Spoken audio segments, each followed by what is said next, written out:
justice, and prudence. Amen. Please be seated. Everyone, we'll begin with the confirmation of the agenda. Councilor Murray. Your Worship, I'll move the agenda to, as presented by the clerk, with a couple of tabling, Your Worship. We're going to table CR 1321, CP 1321, CP 1322, and then the bylaw CR 13102 and 2013-44. These are all related to a delegation that is unable to be here, so we'll table it to the next meeting. And that's for the Royal Regina. That's correct, report? For the Royal Regina. That's correct. A seconder for that motion, please. Okay, all those in favor? Opposed? Carried. And adoption of the minutes for the regular meeting and special meeting of July 8th and 22nd, respectively. A motion for that, please. Councilor Hinks moves that. A seconder, please. I'll second it, Your Worship. Thank you, Councilor Murray. Any errors, omissions, or comments? I'll call the question. All those in favor? Opposed? Carried. Our first report tonight is on public notice, bylaws, and related reports. Councilor O'Donnell. Worship, the number is 13-103. It's an application for a zoning bylaw amendment, Skyview Phase 6, Stage 1. And, of course, this is in Skyview neighborhood. Subject property is being rezoned to R1 residential detached zone and DCD, our Direct Control District 12. Suburban lot, narrow residential to accommodate single-family dwellings. This is a continued development in Skyview that we would look for concurrence, please. Comments on the report? There are none. I'll call the question. All those in favor? Opposed? Carried. We have a delegation this evening. Mr. Chad Jacklin. This relates to a bylaw we'll be considering in a few moments. Mr. Jacklin. If you could identify yourself, who you represent, you have 10 minutes for your presentation, and there may be some questions afterwards. My name is Chad Jacklin, and I'm representing the areas of 22 block of Pasca Street.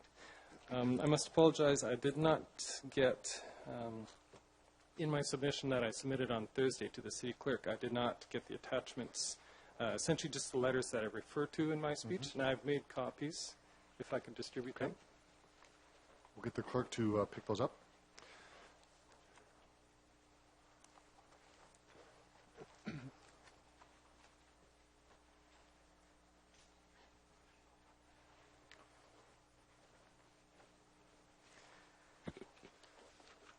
From the beginning in 2005, building on this property was advised against by the provincial engineer. Also, in a letter from Water Resource Consultants to Century West on October 17, 2005, they stated, on a strict hydraulic basis, most of this area is useless. Louvain Drive blocks the floodplain downstream and water cannot flow across this area from east to west. The area would simply be a backwater. Again, in the email from Fred Clipsham to Jason Carlston on July 25, 2006, Fred raised serious concerns about the development. On May 29, 2013, RPC denied the proposal and it was sent to City Hall, recommended for denial. According to the letter from Bart Ogama, Saskatchewan Watershed Authority, on May 9, 2006, the design would have to allow for adequate drainage of areas to the north and east of the property. An additional concern would be provision for emergency access and egress during flood conditions. These are criteria for removal from the floodway overlay zone. To our knowledge, these criteria have not been met. As per the Water Resource Consultants Limited letter stated September 14, 2006, the pipe system drains to Wascana Creek but only handles relatively minor storms. In a major storm, water will follow the overland flow route down the streets. Based on city topography, the area outlined drains to a low just north of 15th Avenue on Pasca Street and spills west down the alley and into the large low area in the open space east of Louvain Drive and north of the creek. The city would like to ensure that storms up to the 1-in-100-year event are managed by the overland flow system. The drainage plan submitted to the city by the developer contradicts this. Therefore, their plans do not take into account the actual flow of water and how it will get from Pasca Street to the Louvain ditch. Also, the ditch does not drain to the creek the way they hope. The culvert at the south end of their property, of the Louvain ditch, that drains into the creek is at an elevation of 568.91. The end of Edward Street is 568.33. It's just under a meter lower at Edward Street. The back lane behind 2256 Pasco Street is 569.35, only slightly higher. The culvert at the south end has a control valve that is shut off during high creek situations, and this would prevent further drainage from their property into the creek. It does not address the flow of water from the end of Edward Street toward the creek. I should also mention that the drain at the end of Edward Street is also controlled by a shut-off valve. There is issue of emergency access and egress.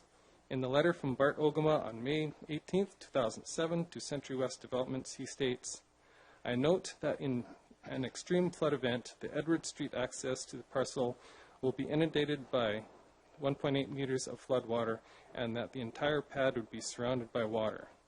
In July 12, 2005, letter from Sask Watershed Authority to Fred Searle, they asked for plans that would address issues of fill in excess of 1 meter and access and egress from parcel under flood conditions. The city would be responsible for rescuing people on an island. At present, we have seen no evidence that the developer has met all requirements outlined by the Watershed Authority to have this property removed from the floodway zone. We have had no assurance from the city that the drainage and sewer issues will be addressed, despite requests for further studies from neighbors as well as from the Regina Planning Commission. At this time, we cannot support changing the zoning. Thank you, Mr. Jacklin, for your presentation. Are there questions of the delegation? Councillor Fraser. Thank you, through Mr. Mayor. Thanks for your presentation. You mentioned here about the elevation between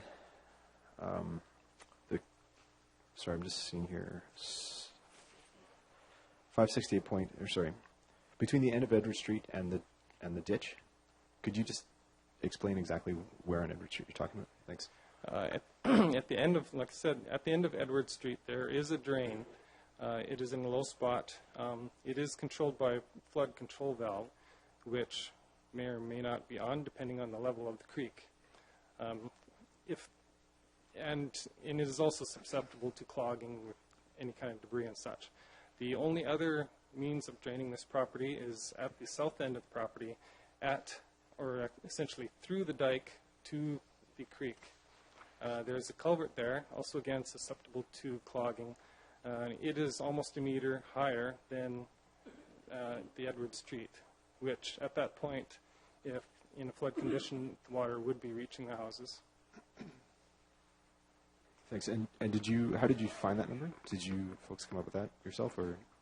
Oh, those elevations? Yeah.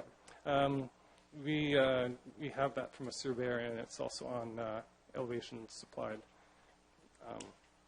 by the engineer, Okay. essentially. Great. And one other question. I understand, I'm not sure if you personally, but some people from the neighborhood had a chance to meet with the developer this week. Yes, we did. And just curious how that turned out. Nothing gained, only promises. Okay. Okay, thanks. Thank you, Councillor Fraser. Other questions? If there are none, you can return to the gallery and we'll move forward with the bylaws. Thank you. Thank you very much. Councillor O'Donnell. Your Worship, I am going to read two bylaws. 1345 refers to the development in Skyview that we spoke about a few minutes ago.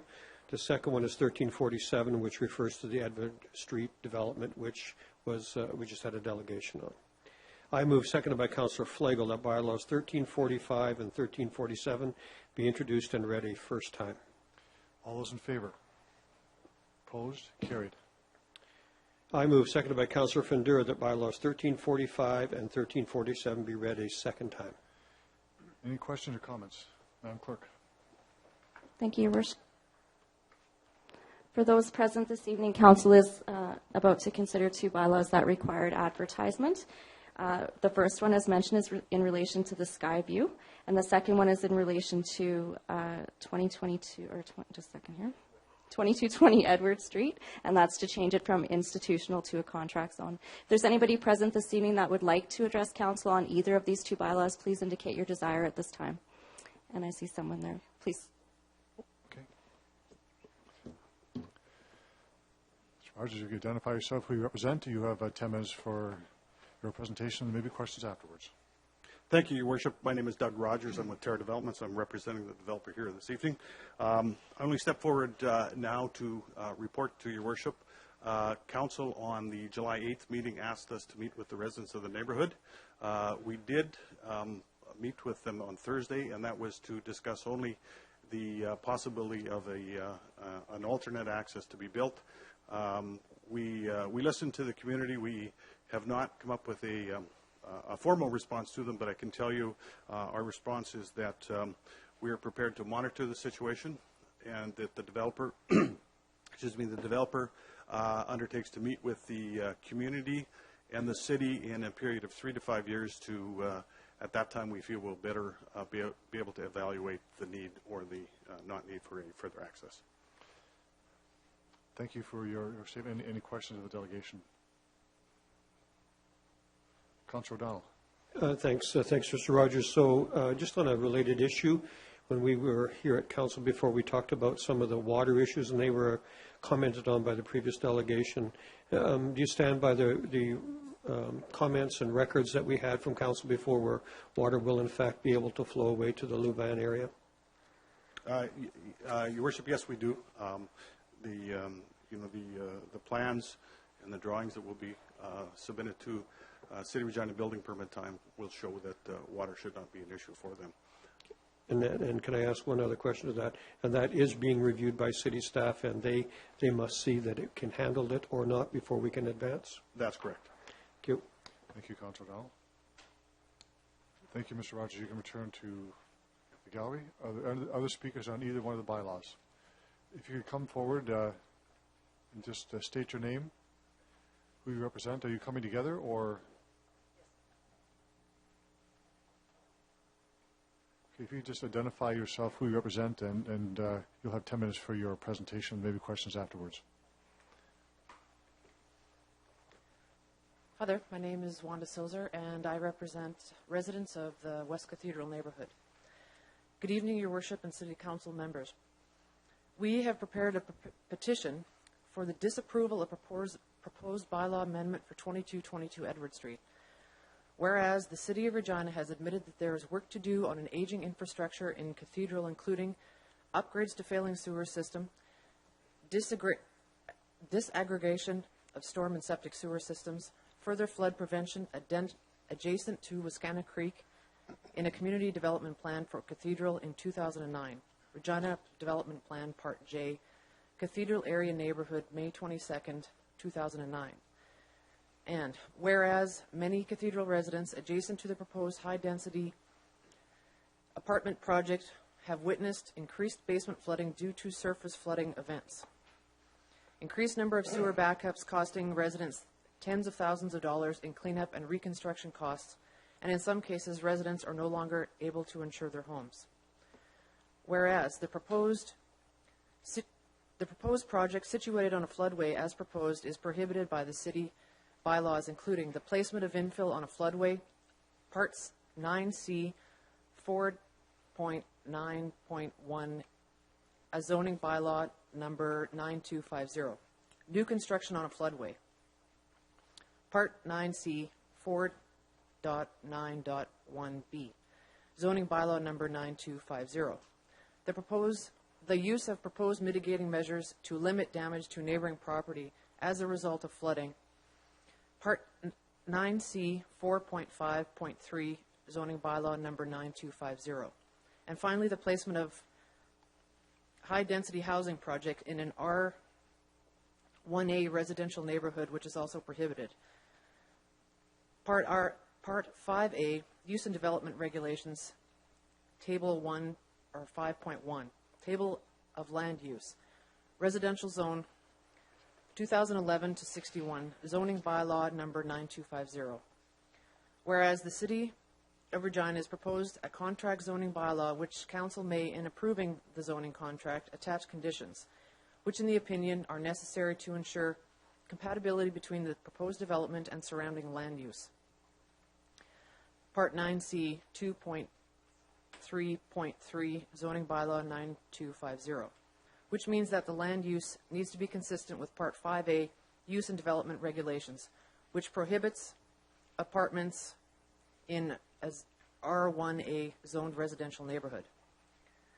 Whereas the City of Regina acknowledges traffic safety concerns resulting from increased traffic flow and from the proposed development and parking concerns for the neighborhood, but has opted for a wait-and-see approach before installing traffic safety measures to accommodate the project. Whereas the community recognizes the need for additional housing in the City of Regina, we are opposed to the development project in a floodway, particularly if it's going to be at the cost of the neighboring property of the safety of Regina residents.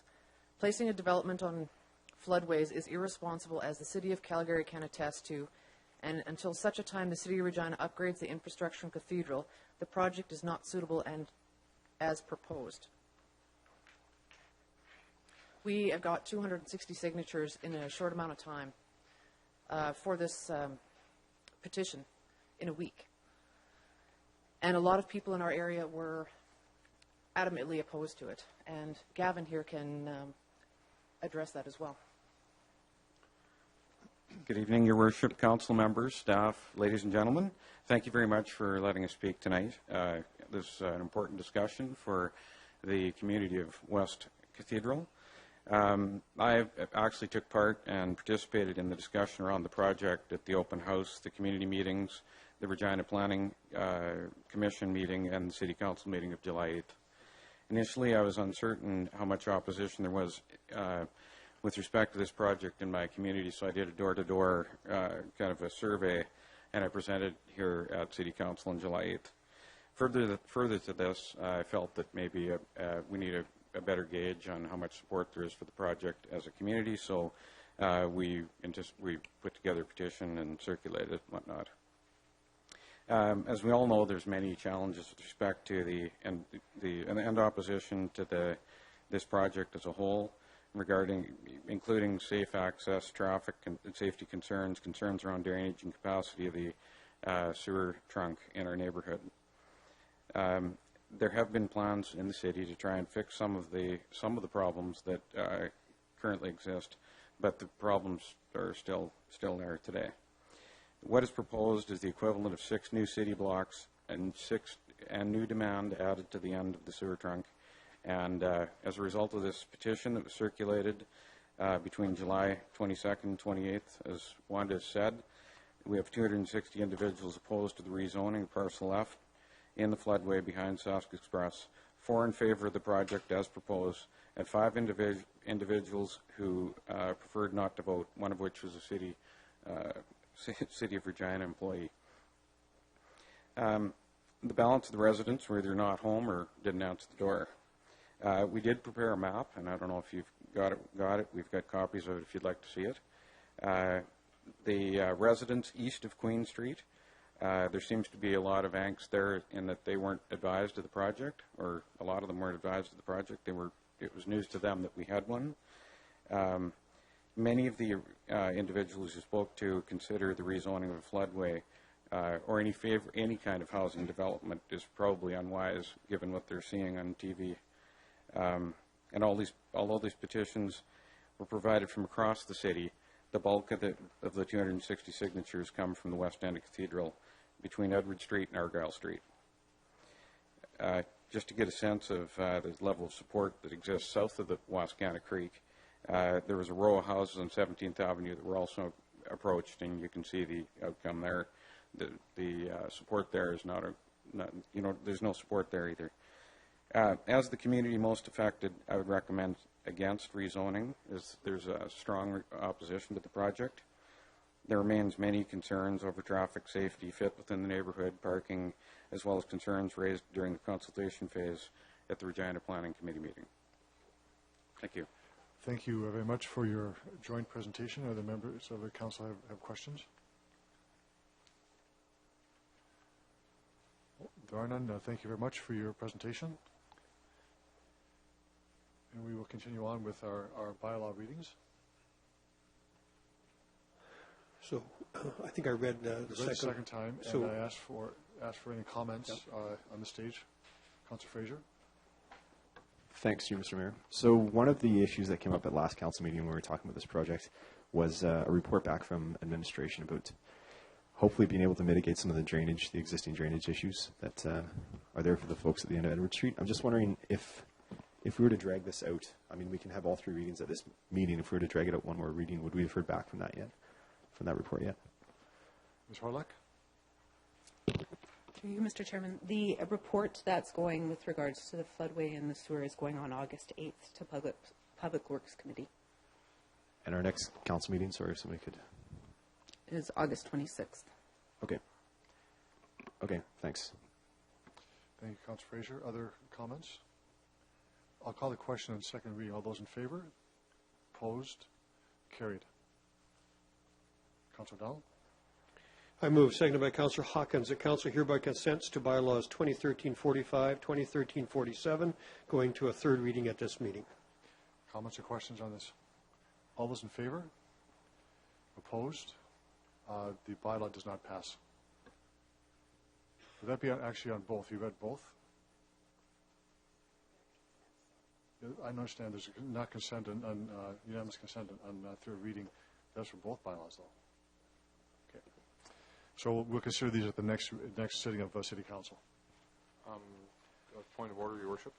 Just can we separate the last question then, or is that not an option? Too late now. Too late? All right, thanks. Unfortunately.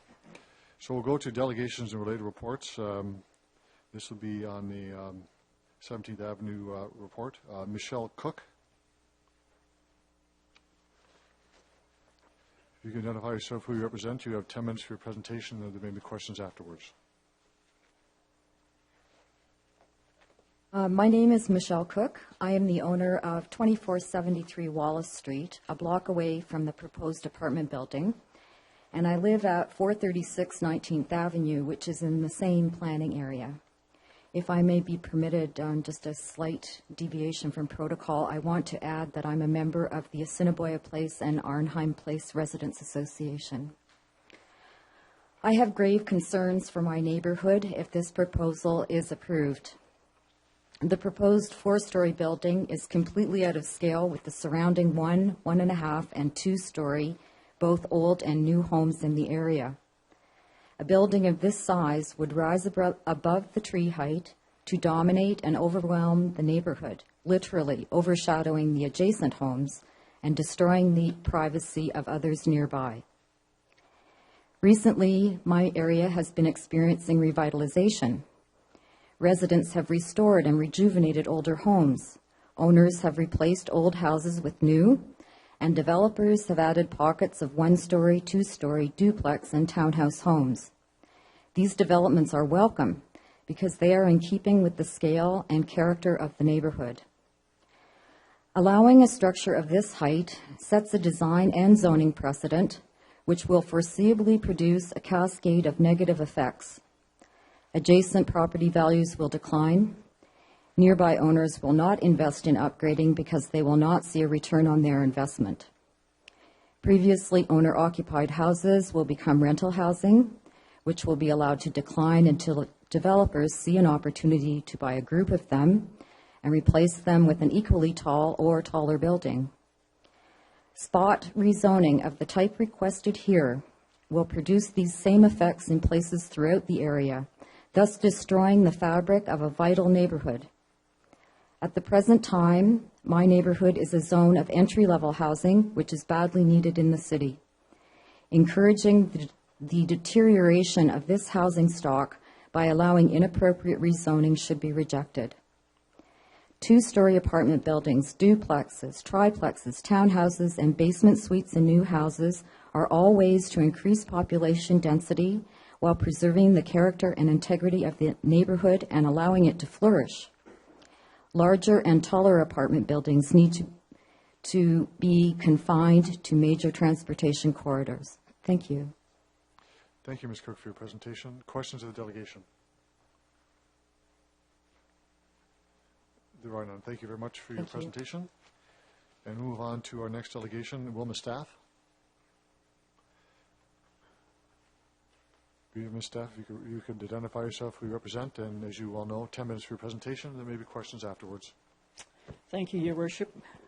Your Worship, members of council, I'm Wilma Staff. I volunteer for the El Ritchie Community Association, and I take some responsibility for issues related to planning, development, housing, and in that capacity, I've assisted the formation of the Arnheim-Assiniboia Place Residents Association. I am here tonight to address the proposed rezoning and discretionary use application to construct an apartment block at 722 17th Avenue in the old Arnheim and Assiniboia Place residential neighborhood.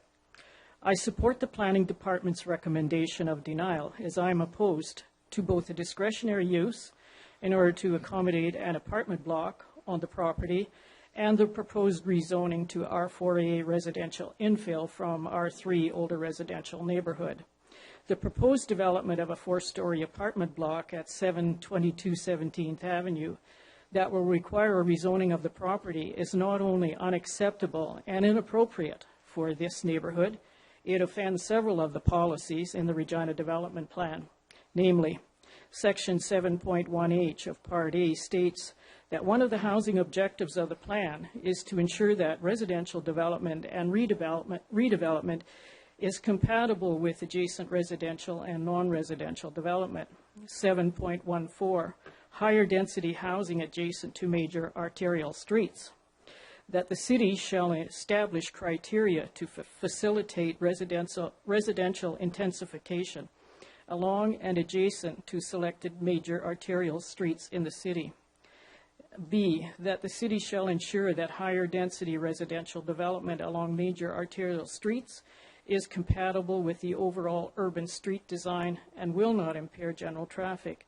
7.15, ensure that compatible development associated with housing. A, that the city should develop general criteria to ensure that all new housing development is compatible with existing development.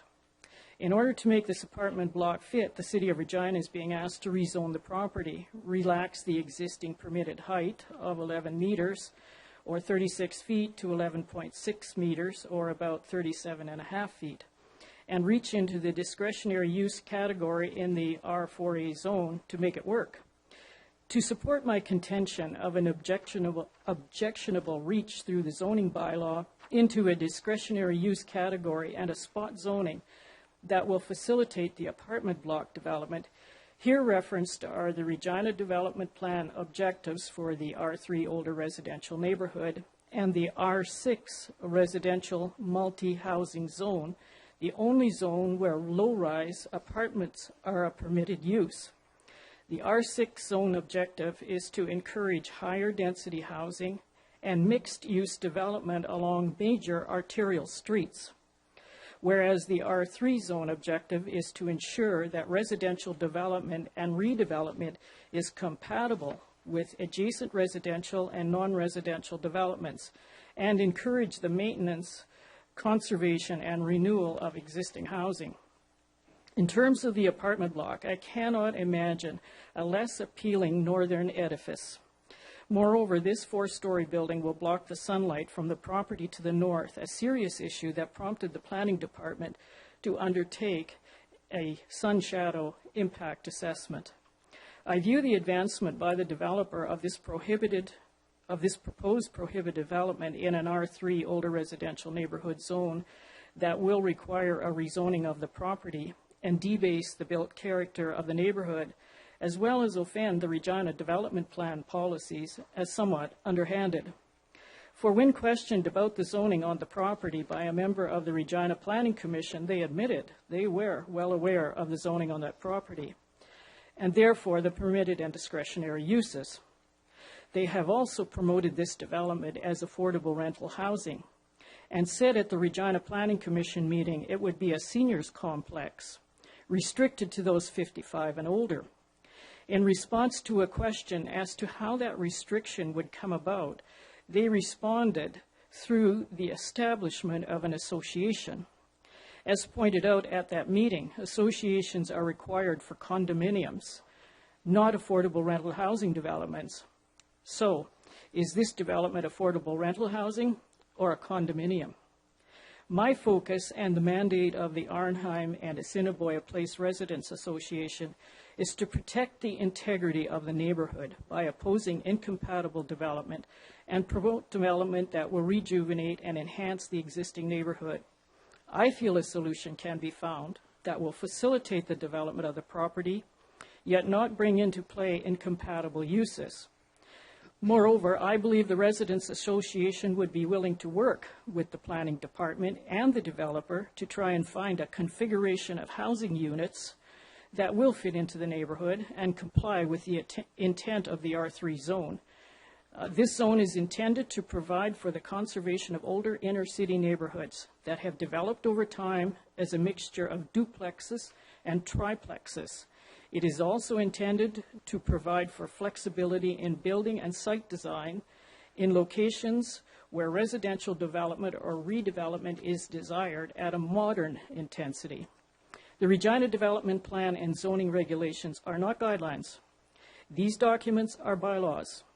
They are legal, binding documents by means of the relevant authorizing sections, in particular Section 40 of the Planning and Development Act 2007. Failure to comply with the provisions of these documents is a serious matter. Having said that, I believe approval of this rezoning to permit the proposed 4-story apartment would constitute a breach of the Regina Development Plan Bylaw 7877 and Zoning Bylaw 9250. On the basis of the above, I urge the members of Regina City Council to accept the Planning Department's thoroughly researched recommendation and deny both the discretionary use and the proposed rezoning. Respectfully submitted to Regina City Council this 29th day of July 2013. Thank you, Ms. Staff, for your presentation. Questions of the delegation? Councilor O'Donnell. Your Worship, evening, Ms. Staff. Good evening. Two things that you said stuck out for me, so we'll have a little discussion. One is the word compatible, and the other was the word units, plural. So when you and I talk about compatible, they may or may not be the same. So I'm going to ask you, because I think there's been some discussion, and thank you, I received some of the documentation, what you see as compatible for this property.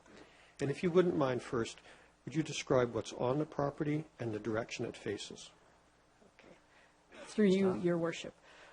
In response, what's on the property right now is an older home with 4 housing units.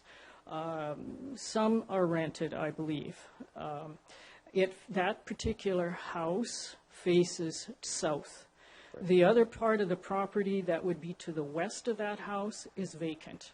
And at one time, apparently, it was a garden plot. Okay. So let's talk about compatible. So what would you say would fit on this piece of property? Well, some of us took it upon ourselves to do a bit of research. Sorry, Your Worship, through you. We did a bit of research, and we found some row houses, a triplex, well, there was one unit that had 4 units in it, 4 housing units, 4 apartments. And I would point out to members of council, and you might want to take a look at this, there's one on 1900 block of Cameron Street. We did refer our councillor to that particular location. I think she went by and looked. And I understand there are 8 one-bedroom units in that. And it's a 2 25-foot lots. They've managed to put that on 2 25-foot lots, and there's parking in behind. Thanks. So, Your Worship, I'm going to kind of give you a retort. What I heard is multiple units would fit on this property, from your point of view.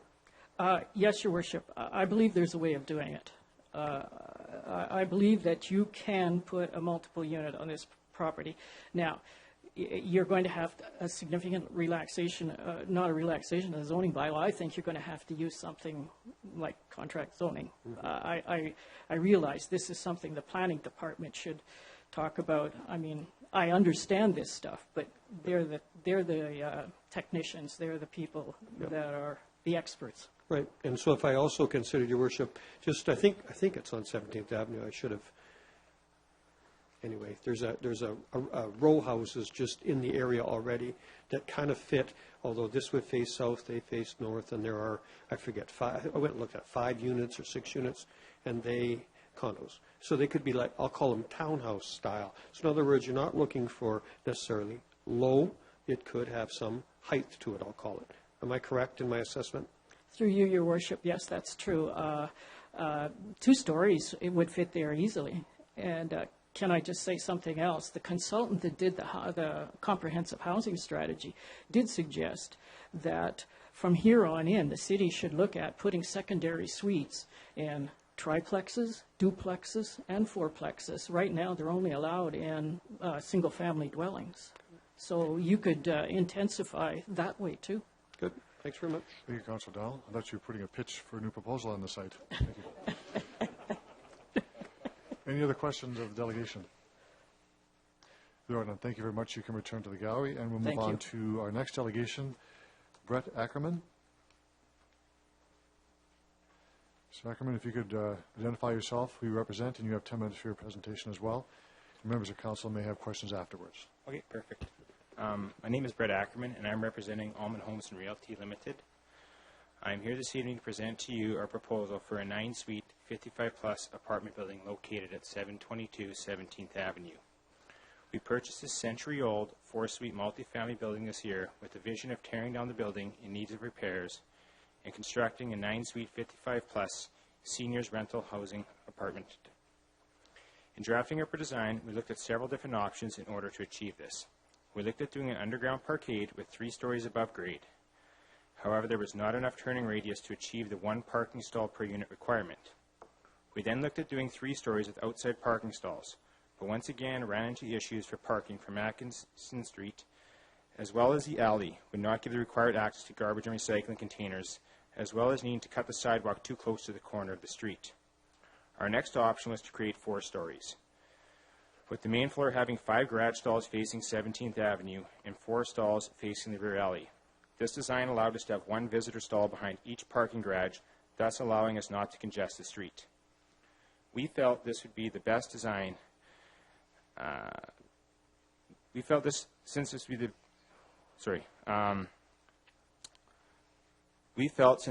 since we'd be establishing the condominium bylaws at conception of being 55 plus, the building that this would accommodate all of our tenants parking mostly off-site, being as many seniors have 1 car, 2 cars, or no car at all.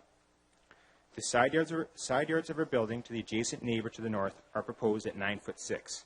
This meets zoning requirements and gives us comparable buffer to several other multifamily dwellings directly in the area. See examples below. If you look at your photos there, 230 Broadway Avenue. This property is located in the Arnheim Place area and only a few blocks away from our proposed development. 2616 Central Avenue, also located in the Arnheim Place area. And lastly, 2313 Montreal Street is a very similar site that was recently constructed in the past few years and is within 5 blocks of our site. Note the yellow house is the same style of house as the property adjacent to the north of 722 17th Avenue. All these above properties are in very close radius to our proposed site, and there are several other buildings not pictured above in Arnheim Place. Once we developed a plan and put a request for rezoning forward, we decided to canvass the area to receive feedback from area residents and see if there were any concerns from area residents. We canvassed the 2400 and 2500 block of Atkinson and Broder Street. We encountered 4 residents that were opposed to our development strongly. We distributed an explanation of our company and our intentions for our development. We also received a copy of 2 letters that were distributed by a few area individuals who had a complete misconception of what we were doing with our building. We assured all residents that this building would be for 55 plus only, and were greeted with praise as many of these residents themselves have been in the area for over 50 years and are at an age where they stated they'd be interested in renting themselves and thought this would be a great way to stay in the area and that they've lived the majority of their lives in this area. There's been a larger amount of opposition since our canvassing, and we relate the majority of this being attributed to a lot of misconception and inaccurate information regarding our project. The Planning Commission has recommended denial solely based on the massing effect of our project in the area.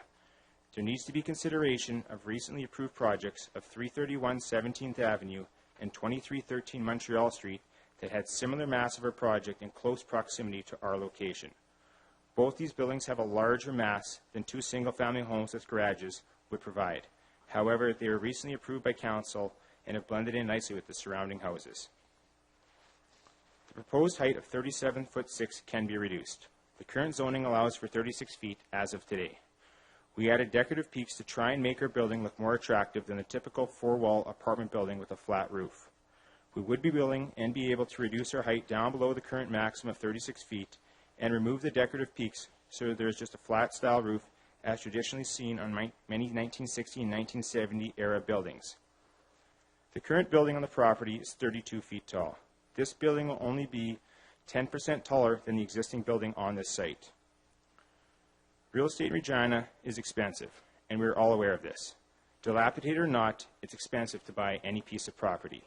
Gone are the days of building a new single-family house and being able to charge an affordable rent for the property for the costs incurred to build the single unit. We have a large and growing need for new affordable rental housing, and this can only be done by densifying our existing core areas and revitalizing housing stock with a variety of different types of housing units. There are all sorts of age groups in need, and from our experience of building new homes in the Arnhem Place area for the past 4 years, that this is a need that must be addressed. Our population is aging and living longer, and this has been seen throughout our marketplace in the past few years, with the surge of condo buildings, not only to house this population, but also to make it affordable. This project would bring in almost $18,000 a year of revenue to our city's tax base from the current $2,478. The city has a growing need for infrastructure and roads, and projects like ours will only help contribute towards the capital required.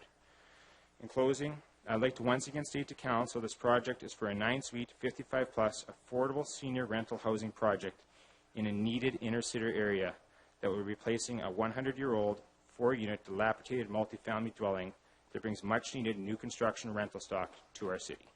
Thank you very much. Thank you, Mr. Ackerman, for your presentation. Any questions of Council? Councilor Flagel?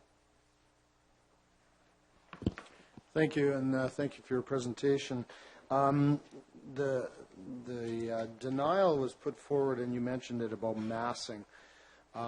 If you were to build 5 two-story condos that are like down the road on 17th Avenue, would the massing not be similar?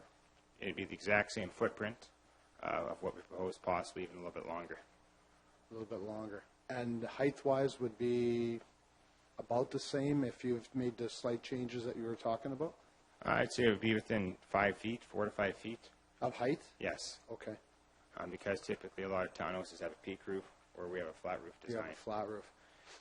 If I could, Mr. Mayor, on the one picture we have here, 2313 Montreal, I know that building originally sat there, aged and finally got knocked down. I noticed that it is a 3-story with a above-ground parking. Yes. And it's an 8 or 10 suite. I'm not sure. I don't know how many suites. 14 units. Is there 14 units? Yes. Could you build the same type of product? That's on a 75-foot lot, so the parking garage became tricky. That was my original idea came from, but we couldn't make the radiuses work on 55 feet. 75 feet wide? Yes. By 125. 125. Okay, that's why it's a little bit different. I wasn't aware of that. And yours is 50? 55. 55. So you have a little extra. Okay. So when you got the results from planning about the massing, their explanation of that was what? They felt the box was too big of the actual design, and we offered we could shrink the size a bit, but you can't really reduce the box. I mean, it's similar to what's there. I know at planning, Mr. Mayor, we talked about sun shading and we talked about all kinds of different things. What you said tonight was that the structure you're presenting is going to be 9.5 feet away from the next yard or the property line? From the property to the north to the property line. Property line. Yes. And when you build a single family, how close can you be at the property line? Up to 18 inches. 18 inches. So we're talking about 7.5 feet closer with a single family? 8 feet. 8 feet closer? Yeah. Yes. So which, was that ever factored in, if I could, when you move a building closer to a property line and then do a sun shading or you back it off 9 feet, was that ever looked at and considered? Well, I asked him to do a sunshade effect based on what's currently allowed in the area, which is up to 36 feet. the model they used at Planning Commission was a simple two-story. So we both had the exact same sunshade effect into their yard. Just because this building was deeper, though, it went further over their garage than a single two-story home 2 feet off. But the sunshade was identical on the yard coverage, north and south. Yeah. If I could ask also, what, through you, Mr. Mayor, the building that's there right now, my understanding is you've done some renovations to make it more accommodating? Yes, we've done some recent renovations, and it's fully rented right now. It is. So there is four units right now? That's right. And so you want to knock that down and build 9? That's right. And make it a seniors. Is that something you've gotten approval on being able to identify it as a 55? The Saskatchewan Human Rights Code allows you, when you establish a condominium corporation, to discriminate to the age of 55 plus. Okay. So if I could, and one of the other presentation was about the bylaws and the legality and all this other kind of stuff. Was that ever thrown to you as you're in violation of anything by doing, and no, the planning department has said nothing to you about any of that kind of stuff? No, no one from No one has said informed me of that. Okay. I think that's all I've got for right now. I just wanted to clarify a couple of things, and I'll leave it for now, but I appreciate it. Thanks. Councilor Donald? I'm good. You're good? Councilor Bryce? Thank you. I just have a few questions. Now, you've mentioned a rental apartment building. You've also mentioned condos. So are you doing it as an apartment building, or are you doing it as individual condos? We will be titling it as individual condos for our own financing purposes of our corporation, but it is an apartment building that we will solely keep and rent. It's not for sale. So how many units does your company rent right now, today? As of right now, we have 31 rental units. Okay. Why don't you just build something that meets the zoning that's already there through you, Mr. Mayor? Well, we have our show home located at 2874 McCara, and like I stated, we have many senior people that come in our show home, can't afford $500,000 to $550,000 for a single family home, and that's accessible. And so that's where the idea came up, to providing a building that has an elevator that they can live in, as many don't have an elevator in the area. What do you consider affordable rent? So what would you be putting these units? Our target rent for that would be $1,300, and that would include your heat and your water. Okay, thank you. Thank you, Councilor Bryce. No other questions? You can return to the gallery and we'll consider the report. Councilor O'Donnell. Thank you, Your Worship. The number here is 13-104, application for zoning bylaw amendment and discretionary use, a proposed low-rise apartment, 722 17th Avenue. I want to read this out. There are two recommendations. One is that the application to rezone lots 25 and 26, I'll leave the descriptor, from an R3 residential older neighborhood to an R4A residential infill housing be denied. That the discretionary use application for a proposed low-rise apartment located at 722, etc., be denied. Now, you have actually heard, I think, many of the arguments. I want you to note as well that there are two sets of recommendations here. One, it is from the administration to deny, and then there's also from Planning Commission to deny.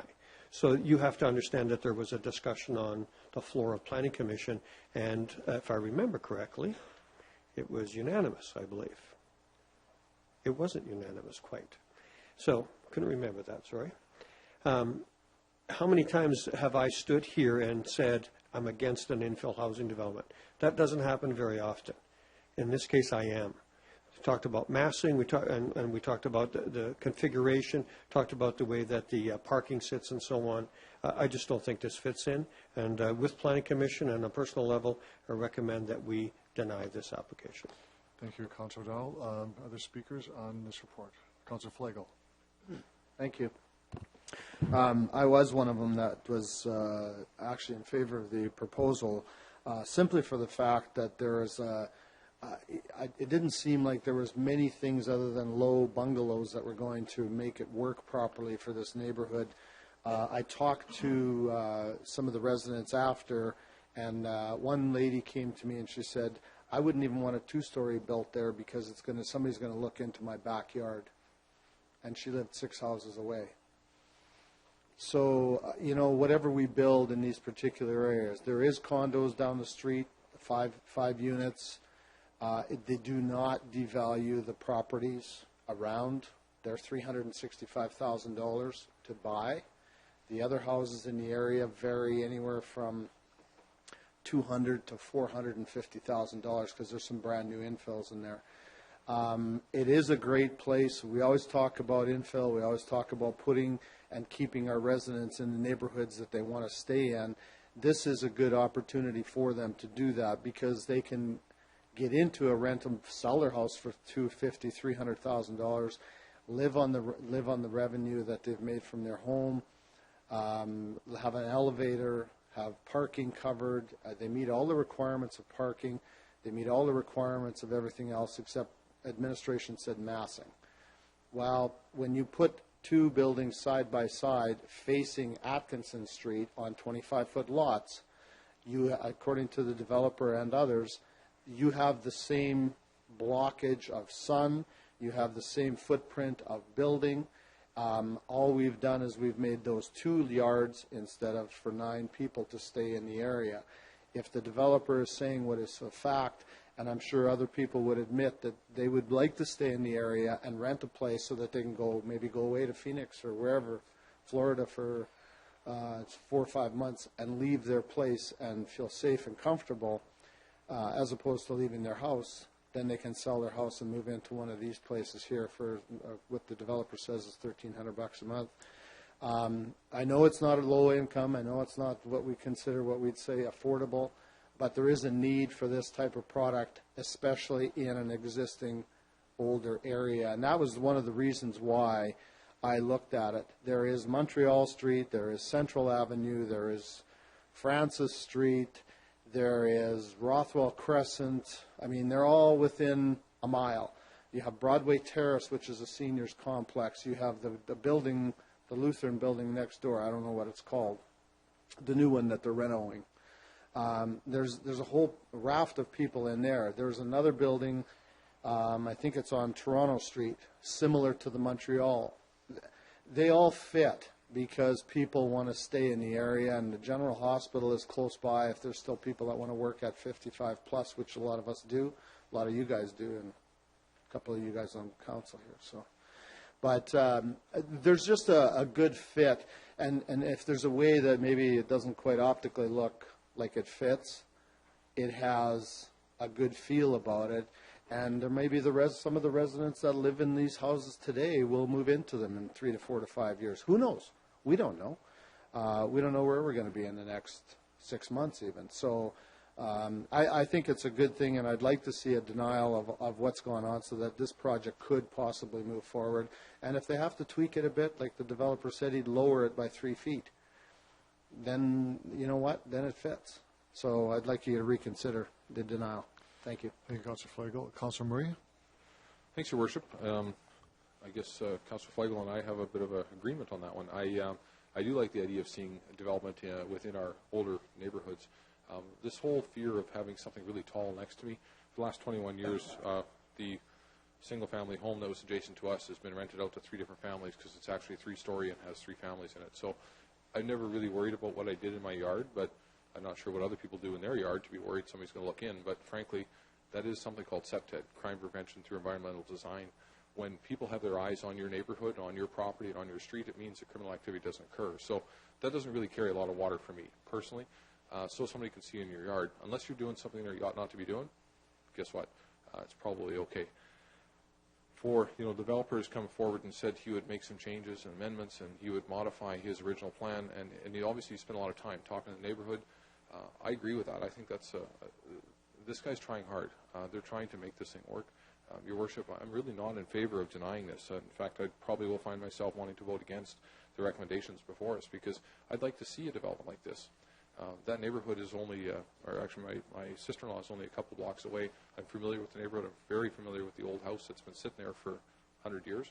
Not the whole 100 years, but familiar with seeing it there. It is a bit of an eyesore, and it is time for change. It's time to update and upgrade the neighborhood. So I would see that as a positive move to see a new development there.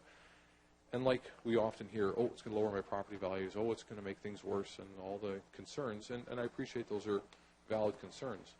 But at the end of the day, we typically find out doesn't lower the property values. In fact, it increases them because there's more design or more desirability to be within that neighborhood. The fact is that if I had a choice of people to have as neighbors, I probably wouldn't mind having 55 plus. Just saying. So far, they've all treated me quite well. Thanks. Thank you, Councilor Murray. Other speakers on the report? If not, I'll call a question. Councilor Dunn, do you want to close it? No, just a process question. So if I vote in favor, I'm voting in favor of denial. If you vote in favor, you're denying the application. Just if to you be vote clear. against it, you're voting for something different. Yep. The motion is to deny. I'm going to call the question. All those in favor of the recommendation? Those opposed? The motion passes. The application is denied.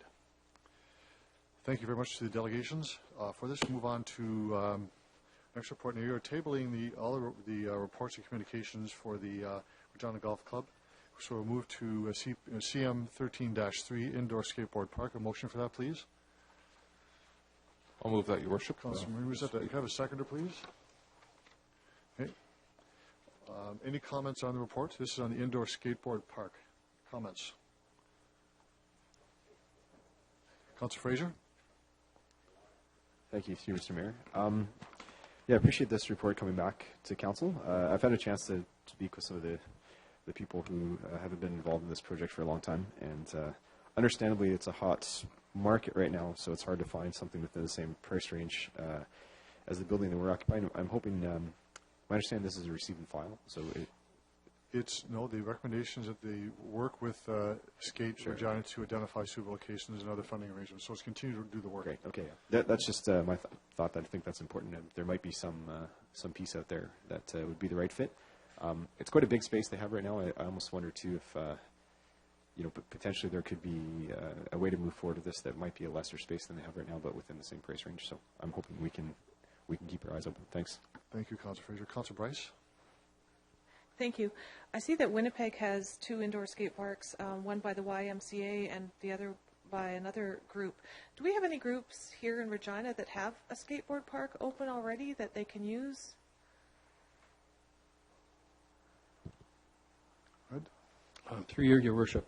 At the present time, the only skateboard park that we had was the one through SK8 Regina, so Skate Regina. There are no other skateboard parks privately or run by nonprofits in the city. Okay, I'm aware of one, just so administration's aware. So my question would be, is it possible for administration to further look into that? Mr. Holden? Through your worship, yes. If Councillor Bryce is aware of a private facility, then we'd love to have further discussions with that provider and with Skate Regina. Thank you. Thank you, Councilor Bryce. Other comments on the report? I'll call the question. All those in favor? Opposed? That's carried. Committee reports, Executive Committee. Councilor Donald. Your Worship, this is 13105. This is capital budget advance approval fleet bus purchase. This is a very good news story. 15 new conventional low-floor buses will be that were planned for the future. Will be planned for a little bit quicker. There is some money that we'll have to take out of the fleet equipment replacement reserve, and then put some back over 2014 and up to 2017. What this does is a couple of things. One, it continues to modernize our fleet, I guess, and it also allows us to deal with some aging issues with the current fleet, and therefore we can put very high quality, low floor buses on to serve our entire community. We're looking for concurrence on this, please. Thank you, Councilor Donald. Councilor Bryce, making up for lost time. Thank you. This is a really good news story. I'm just wondering, how have we found, with paratransit, such a demand on that, how have we found this helping to alleviate some of those pressures? Mr. Vandendort? Your Worship, I'll defer that question to Nathan Looning, Acting Director of Transit. Mr. Looning? Your Worship, the acquisition of low-floor buses on conventional transit, we've seen quite an increase of individuals and mobility devices move to the conventional system, and we're hoping that continues to lessen the burden on the paratransit system. I'm very happy to hear that. So let me lead into my next question. So if we have people who need assistance or have accessibility issues, how do we ensure that we're able to continue this service for them in all seasons so that they can get to the bus stops as needed? Mr. Looning? Through your worship, we continue to work with winter road maintenance and ensuring that our bus stops are accessible. So we understand the concern of not being able to get to a bus stop, and we work with winter road maintenance to address those issues. Thank you. Do we have residents of Regina that we're aware of with mobility issues who are now using our low-floor buses that we can work with to see where they live and actually make sure that hopefully in most times that would be clear for them to get through in the winter? Mr. Looning? Through your worship, yes. We have good connections, especially through our Accessibility Advisory Committee and knowing where those areas are, and we'll continue to work with them. Thank you. I'm very glad to hear that. Thank you, Councillor Bryce. Other comments on the report? All those in favor? Opposed? Carried. Councillor O'Donnell. Next one up is 13106, a 3-year contract with Crown Enterprises for off-site storage. This is we have a requirement, a law requirement, that we must store our paper, all of our decisions and all of our petitions and all of those types of things. And this really looks after it until 2016. Again, we're looking for concurrence. Comments on the report or questions? Councillor Fraser? Thank you, through you, Mr. Mayor. Just 2 quick questions, I guess. The report reads that there's actually not really much for competition for this in the city. We don't really have a lot of options as far as who can provide this service. I'm just wondering, would we expect to pay a similar price if there was competition? Is it competitive with other cities? Thanks. Who would take that one? Myself. Okay. Thank you, Your Worship. Madam Clerk. We haven't RFP'd for this in a long time because we have upwards of near over 150,000 boxes in storage. And so to move that to another venue in itself would be a cost that would probably outweigh what we're paying right now. Okay. And second question, I think it's really great that council is nearly paperless. I'm just wondering if the city on a whole, if we're going sort of in that direction to sort of the digital age, if you will. Thanks. Don't we create more paper when we go digital? Madam Clerk? Thank you through your worship. We are starting to actively digitize some of our things, and we're even transferring things that we've had over from microfilm into digital form. But there are still some requirements to keep things in paper form, such as bylaws and your meeting minutes and such like that. Okay, thanks. Thank you, Councillor Fraser. Other comments on the report? All those in favor? Opposed? Carried. Councillor O'Donnell. 13107, 2013 elected official appointments to the Mayor's Housing Commission. Councillors Burnett, Hawkins, and Young to be appointed for a term from September 1st, 2013 to December 31st, 2014. Concurrence, please. Thank you for that. Are there questions on this? All those in favor? Opposed? Carried. We have some information reports. It's for the closed executive committee items and then for the public accounts. I'll do this one as well. So the number here is IR. Second for that too, please. Second, Your Worship. Okay. Perfect. So this is the 2013 semi-annual review of closed executive committee items. This is an informational report. We have an addendum to this that shows what was brought up and when it was brought up, and so it's for the public record now. Concurrence. Thank you, Councillor O'Donnell. Any comments on that or the public accounts, which is the other reference report? Do them both at the same time. All those in favor? Opposed? Carried. Councillor Burnett. Thank you, Mr. Mayor. Through you, I would like to bring forward an amendment, or a motion, I should say, relating to the recent downtown transportation study.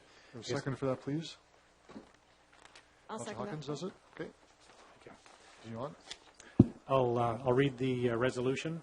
Therefore, be it resolved that the administration be directed to expand the scope of the downtown transportation study to include a review of the feasibility of restricting full-size buses to Saskatchewan Drive, Albert Street, Broad Street, and Victoria Avenue, along with the provision of a free fare, smaller bus shuttle service within the area defined by those roads.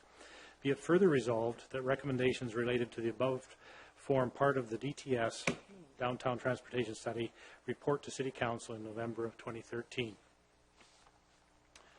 May I say? Continue on.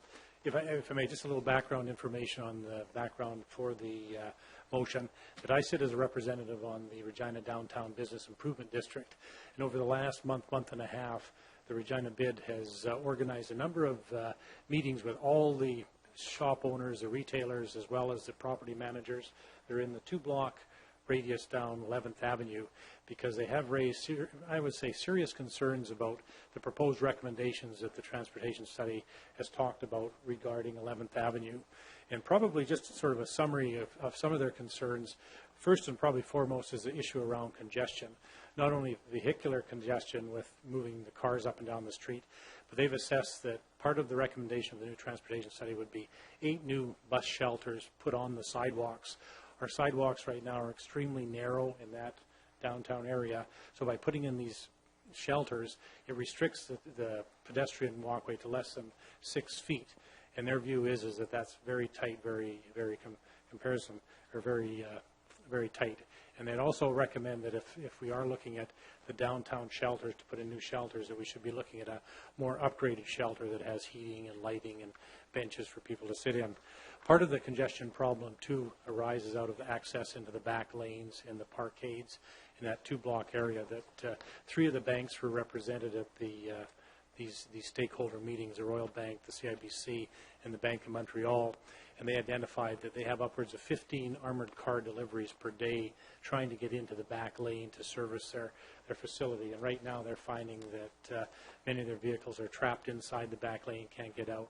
Similarly with the parkade entrances, in particular the Bank of Montreal, and so they're very concerned about the access.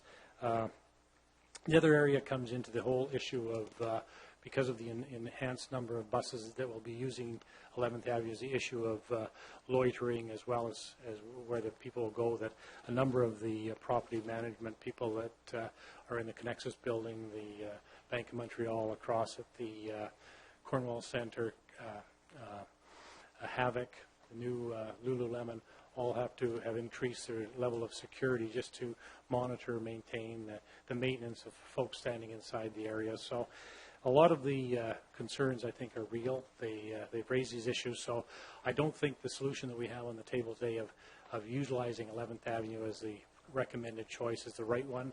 I think we need to exhaust, I think, every opportunity we can at looking at how we can get the flow of traffic in the downtown area moving forward. So that's kind of a background as to where the motion is coming from and some of the concerns that have been expressed by actually it was almost 100% of the retailers and property managers in that strip have serious concerns. So thank you. Thank you, Councillor Burnett. Councillor Donnelly, could you take the chair, please?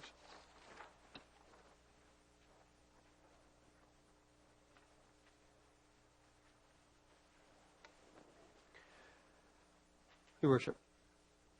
Councillor Donnell, this report is asking for the feasibility of a change of transportation downtown. And as Councillor Burnett raised some issues of businesses downtown, the wider issue here is one of congestion for downtown as well, and to look at ways to make it easier for people to move around, to remove the larger buses off of 11th and 12th Avenue, and have a shuttle service that would move around more quickly. And this is done in other cities. Winnipeg, Calgary has this, and other cities that are much larger have this concept in mind. And it is, again, to reduce congestion.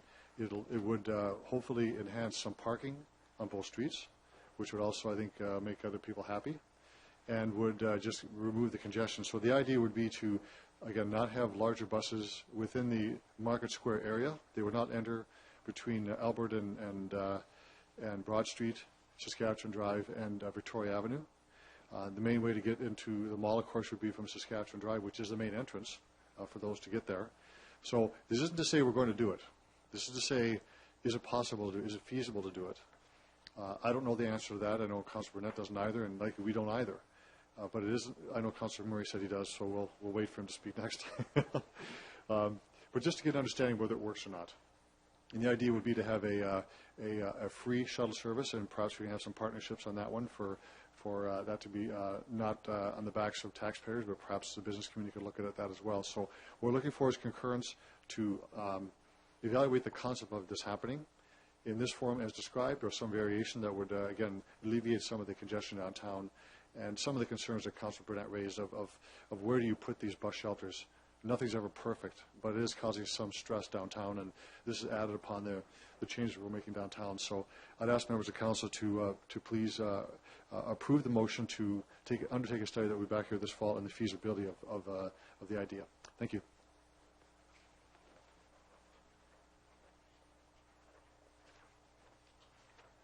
Other speakers to the motion? I'll call the question. All those in favor? Oh, Councilor Fraser, get your hand up faster. Quicker. Go ahead, Councilor Fraser. Yes, thank you, through Mr. Mayor. Yeah, I'd first like to say kudos to the Mayor and Councilor Burnett for bringing something like this forward. It seems like an innovative thing, and I think that's exciting for us to be talking about this sort of thing at Council. Secondly, I'd like to say I appreciate that it is just an information piece. As the representative for Regina's downtown, I've certainly heard from some of the businesses on 11th Avenue, and I think they are real concerns. I also think that for the broader good of downtown, we have to make sure that transit is working properly. So excited to hear what the administration has to say, and I think ultimately it's really important that we actually hear from people that are going to be using the service, because that's ultimately that's the an important voice about what transit means to a strong downtown. Thanks. Thank you very much. Councilor Bryce. Thank you, Mr. Mayor. Also, in pondering this, I thought that it might actually help with some of our parking issues as well. People can park outside and then take the free shuttle through downtown, so I just wanted to add that in as well. That's right.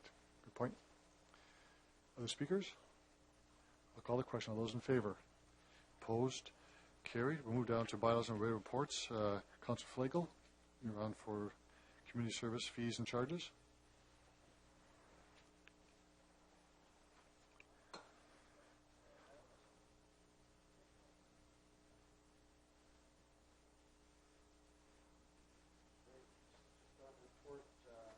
CR 13108, and it is that the fees and charges as outlined in Appendix A, Schedules A through G and H be approved. And basically what it was just the fee structure that was set up, very minimal cost, very minimal extra cost, I should say, and we approved that last week. So, okay, appreciate it. Just for clarification, Councilor Flagel, I think these increases are roughly about 3%, which is, can you perhaps go into some detail on some of what the effect is, the price increases, or if there's going to be freezing on other portions? Some of the things that we looked at were indoor fitness and aquatics, changes of 2012 to 2009. The percentage change is 10%. Those are on table 1, revenue from 2009 to 2012. And then when we get into cost recoveries, it brought up a lot of different areas that we're trying to figure out where's the right cost recovery, how much people charge, and what the city kicks in as the rest. And you're right, it is at about 3%. And I can't seem to find that right here. I'm sorry. Page 5, I believe, Councilor Flagel, there's a list of some of the impacts. The impacts. Oh, okay. Yeah, oh, here we go. Sorry, my mistake. Approximately 3% increase for single admissions and rental rates of recreation center, athletic fields, and cultural facilities. Price freeze to leisure pass rates in order to maintain pricing at comparable market levels. And they wanted to obviously stay in line with other facilities in the city. Adjustment of fees after applying a 3% increase to accommodate the discontinuance of the penny, maintenance discount levels, and to accommodate quarter-hour bookings. Different places, hockey rinks and stuff, go an hour and 15 or hour and 30, hour and 35, hour and 45, or whatever. Altering and implementing dates of fee changes for indoor arenas from September 1 to October 1 to better align with seasonal use and user participation rates. That could be hockey rinks and the like, because they're still practicing and using the facilities. Schedule H is athletic field rates. Fee changes will not take place until January 1, 2014, as the 2000 rates were previously approved in December of 2012. An increase in the hourly rates for Kiwanis Park from $22.60 to $30 this area is rented by users for weddings, pictures. Current rates are considerably lower than similar venues in the city. So that's a good thing because that it generates a little bit of revenue. But overall, it's about a 3% increase, and we recommend concurrence. Thank you, Councillor Flagel. Comments on the report? Councillor O'Donnell. Thanks. I think that there are, and this comes out of the recreation facility plan, I think there are two concepts that we all have to be very familiar with. That is not just council, but the community. One is called market-based pricing. So we compete with other operations in the city, for example, in fitness facilities. And on those levels, we want to have a similar rate. In other words, we just want people to go out and get fit, whether it's with our facility or somewhere else. So the idea is to fall within that market. The other one is within cost recovery, where we are the sole provider. And if you note within that descriptor, there's also a benefits approach. And this, to me, matters greatly in terms of how we look at things and how we cost things.